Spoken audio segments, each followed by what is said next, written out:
Hello friends. మన analysis ప్రకారం నా మార్నింగ్ ట్రేడ్ వచ్చేసి 26,100 కాల్‌లో 82 దగ్గర తీసుకున్నాను.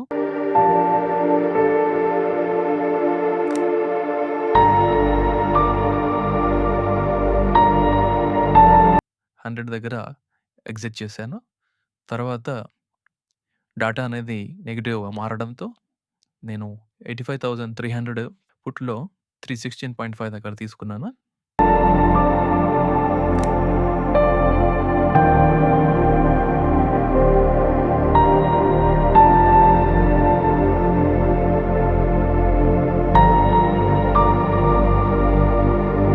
$355 నా ఫస్ట్ టార్గెట్ హిట్ అయింది. తర్వాత కొంచెం క్వాంటిటీ హోల్డ్ చేశాను. అది 340కి ట్రైల్ చేశాను. సో, అది ఇంకొంచెం అది 340 ట్రైల్ చేశాను గానీ అక్కడ బుక్ చేయలేదు. ఇంకొంచెం టైట్‌గా ట్రైల్ చేశాను. ర్యాండమ్‌గా హిట్ అయిపోయింది.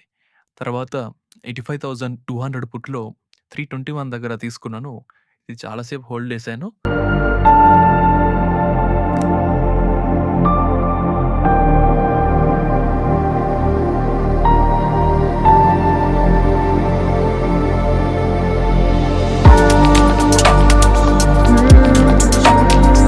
నా టార్గెట్ 358.95 దగ్గర ఎగ్జిట్ అయింది. తర్వాత క్యాలిక్యులేట్ చేశాను గానీ ఇంకా అది రికార్డ్ చేయలేదు. Thank you. Please do subscribe to my channel and hit the bell icon.